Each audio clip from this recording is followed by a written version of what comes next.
ओम नमः शिवाय। तंत्र में अगला अध्याय भूत। तंत्र और भूत। भूत क्या है और भूत विद्या क्या है, ये बात सामने आती है।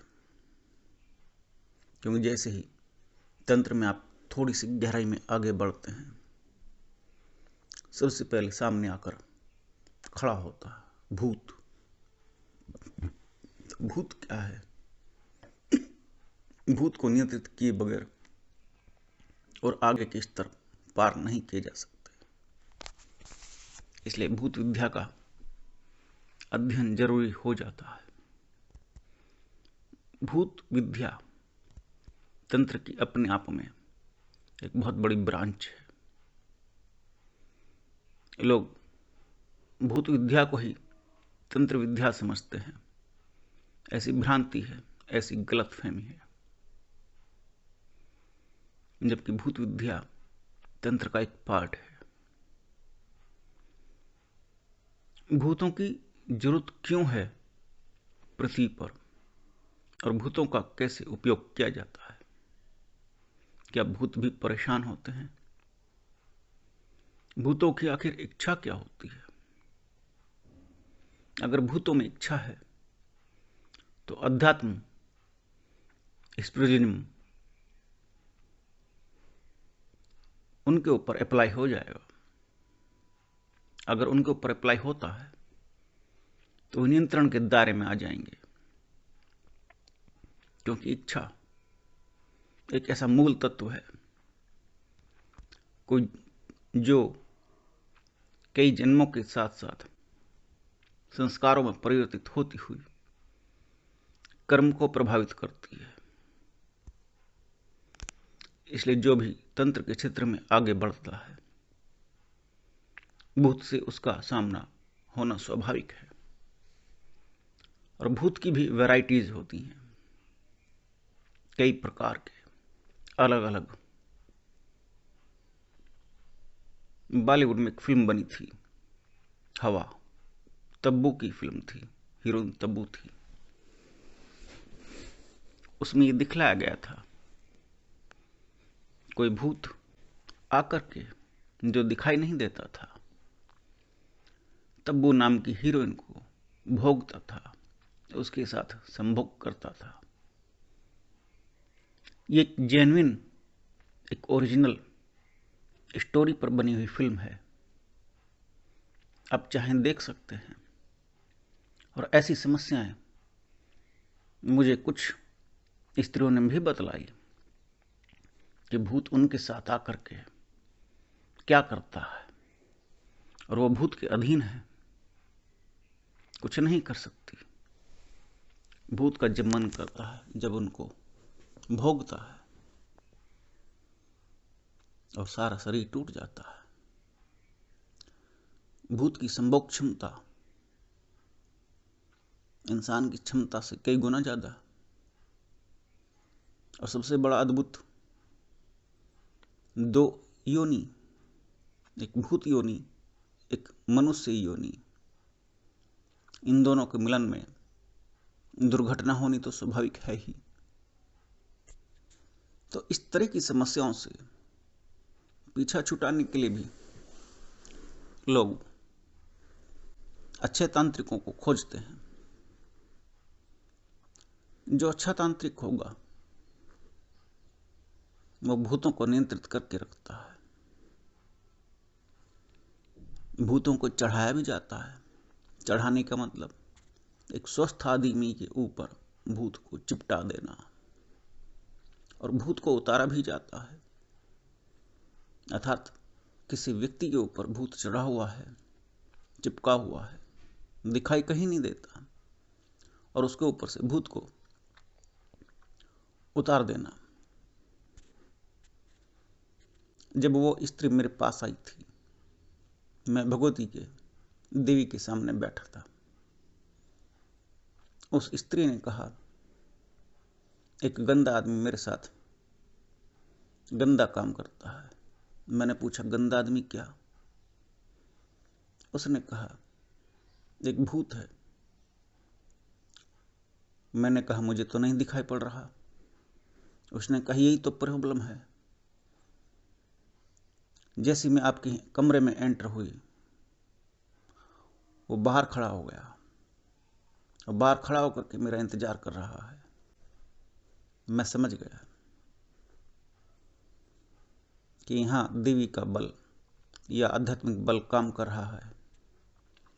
भूतों का बल केवल वहीं तक काम करता है जैसे एक कुत्ता, एक बंदर जब ये देख लेता है कि आप डर रहे हैं, वो आपकी आंखों से पता लगा लेते हैं, तो कुत्ता आपके ऊपर हावी होता है। जो आप डर रहे होते हैं तो भूत भी आपके ऊपर हावी हो जाता है। यहां आपको अपने बल की, शारीरिक, मानसिक, आध्यात्मिक, गुरु, इष्ट, समस्त प्रकार के बल की आवश्यकता होती है। और तंत्र में तो पहले से ही सावधान कर दिया जाता है। किसी भी समय, किसी भी क्षण, कभी भी, कोई भी, कैसा भी भूत आकर के सामने खड़ा हो जाएगा। सावधान रहें। साधना जारी रखनी है, छूटनी नहीं चाहिए। और सबसे बड़ा अद्भुत, भूत दिखलाई नहीं देगा लेकिन काम करेगा। कई प्रकार से काम करता है। भूतों के तो मेरे पास एक से एक बढ़कर व्याख्यान भरे पड़े हैं, जो सच्चे हैं, जो हकीकत में मैंने होते हुए देखे। भूत और तंत्र, तंत्र के अंतर्गत भूतों को नियंत्रित रखा जाता है, उनसे काम करवाया जाता है। सबसे पहले ये जानना जरूरी है कि भूत कहां से उत्पन्न होते हैं। आप पंच तत्वों से निर्मित हैं। आप मनुष्य बने, आपके अंदर दो शक्तियां विद्यमान हैं, देव और दानव। एक तीसरी महाशक्ति भी विद्यमान है, और वो आपको ये विवेक जागृत करती है। आप किसी भी तरफ आगे बढ़ सकते हैं जीवन में। देव बन जाएं, दानव बन जाएं, अथवा मुक्ति की ओर, मोक्ष की ओर अग्रसर हों। इसलिए मनुष्य शरीर की महत्ता है। ये पंच तत्वों से निर्मित है। नीर, क्षीर, गगन, पावक, समीर। नीर माने जल, गगन माने आकाश, नीर क्षीर। क्षीर नहीं है, क्षिति है। क्षिति माने पृथ्वी, पृथ्वी तत्व अर्थात मिट्टी। नीर, क्षिति, गगन माने आकाश, पावक अग्नि, समीर माने हवा। इन पंच तत्वों से मिलकर के आपका शरीर बना है। अब इस शरीर में इच्छाएं होना स्वाभाविक है। कई बार ऐसा अद्भुत और दुर्घटनावश संयोग बनता है कि आपकी इच्छाएं हमेशा जवान रहती हैं और आप उनकी इच्छाओं को अंतस में लिए घूमते हैं और आपको पता भी नहीं चलता। समस्या तब उत्पन्न होती है जब आप कोई यात्रा कर रहे हैं अथवा किसी अन्य परिस्थितिवश आपका शरीर खत्म हो गया और आपकी आयु शेष बची है। शरीर की आयु आप नापते हैं, आत्मा की आयु भी नापी जा सकती है, भले ही अनंत हो, अजर अमर हो, क्योंकि आत्मा को न कोई मार सकता है, न कोई छीन सकता है, न अग्नि में जला सकता है। ये गीता के उपदेश हैं। इसलिए भय किस बात का। एक तंत्र विद्या में आगे बढ़ने वाला साधक ये हमेशा ध्यान रखता है, शरीर का कोई मोल नहीं, लेकिन इसका उपयोग होना है। लेकिन शरीर की हिफाजत सर्वप्रथम कर्तव्य है। शरीर को बड़ा संभाल करके रखना है, क्योंकि जल्दी से नहीं मिलता, बड़े पापड़ बेलने पड़ते हैं। आज हजारों अस्पताल भरे पड़े हैं। सिर्फ शरीर के लिए कि शरीर को स्वस्थ रखा जा सके, जीवन का आनंद भोगा जा सके। अध्यात्म का कोई सा भी क्षेत्र हो, ध्यान, समाधि, योग, तंत्र, मंत्र, यंत्र आदि कोई सा भी, सभी में शरीर को बड़ा बलवान करना सिखाया जाता है। अगर आप भी कोई स्टेप कर लेना चाहते हैं किसी भी क्षेत्र में, भगवान के क्षेत्र में भी, सबसे पहले आप शरीर मांगिए। भगवान से मांगना है मजबूत देह मांगिए, बलिष्ठ शरीर मांगिए, क्योंकि आप सब कुछ जो कुछ भी करेंगे वो इस शरीर के माध्यम से ही करेंगे। तो शरीर बड़ा बलवान होना चाहिए। अब समस्या आती है, भूत कहां से उत्पन्न हुए? शरीर मर गया, एक्सीडेंट में खत्म हो गया, किसी ने जब से ज्यादा दुखी होकर आत्महत्या कर ली, कोई कहीं कुछ देखने गया और भयंकर अग्नि में जलकर मर गया, अथवा अन्य कुछ भी बाधा, कुछ भी सुना समझा जा सकता है कि शरीर खत्म हो गया, केवल इतना समझें, और आयु शेष है, तो मुक्ति नहीं होगी। मरने के तुरंत बाद, जिसे आप मरना बोलते हैं, शरीर के खत्म होने के बाद, अर्थात शरीर में से प्राण निकलने के बाद, ऐसा नहीं कि आत्मा तुरंत आत्मा बन जाती है। आत्मा एक अलग योनि में प्रवेश करती है, उसका नाम है भूत योनि। आपके शरीर में आत्मा है, आपके अंदर जो कुछ बोलता है वो आपके कर्म और संस्कार, जो आत्मा बोल रही है उसकी चेतना पर लिपटे हुए हैं कर्म और संस्कार। और वो जब मानव या कर्म योनि को छोड़ करके दूसरी योनि में प्रवेश करती है, दूसरी योनि सर्वप्रथम सामने आती है भूत योनि। आपने पितृगणों का नाम सुना होगा, पितरों के नाम पर आप श्राद्ध भी करते होंगे। तो मरने वाला पितृ भी बनता है, पूर्वज होते हैं। मरने वाला अलग अलग योनियों में भी जाता है, लेकिन मरने के तुरंत बाद सबसे पहली योनि जो सामने आती है आत्मा के समक्ष, वो है भूत योनि, जो आकस्मिक मृत्यु को, अकाल मृत्यु को प्राप्त हो जाते हैं। छोटे शब्दों में वो भूत बन जाते हैं। और आजकल तो लोग इतने स्वार्थी हो गए हैं, घर का ही सगा संबंधी हो, कितना ही प्यारा हो, कितना ही प्रिय हो, उसके मरने के बाद के जो अंतिम संस्कार है, अर्थात केवल आखिरी बार में एक ही बार होना है, उस अंतिम संस्कार को भी पूरा नहीं करते। शरीर जला दिया, बात खत्म। उसके बाद के 11 दिन, 13 दिन अथवा 40 दिन तक जो कर्म होने हैं, जो उसके पारिवारिक जनों को करने हैं, वो भी नहीं करते। तो बेचारी वो आत्मा भूत योनि में ही रह जाती है, उसे भूत योनि से निकलने का मौका नहीं मिलता। यहां से भूतों की उत्पत्ति होती है। और आप देखते हैं कितनी सारी अकाल मृत्यु है, सड़कों पर दौड़ते वाहन, अर्थात कितनी तेजी से भूत बनते जा रहे हैं। उतनी तेजी से उनका भूत योनि से निकालने का, उनको आग की योनि में भेजने का कार्य नहीं हो रहा। इसलिए भूत बाधाएं बड़ी प्रबल हो गई हैं। भूत बाधा उतारने के जगह जगह केंद्र भी बने हुए हैं। लोग बड़े परेशान हैं। भूत उतारने का प्रमुख स्थान बालाजी महाराज राजस्थान में है, बाबा बागेश्वर धाम, और भी कई प्रकार के लोग। भूतों को उतारने का सिलसिला जारी है।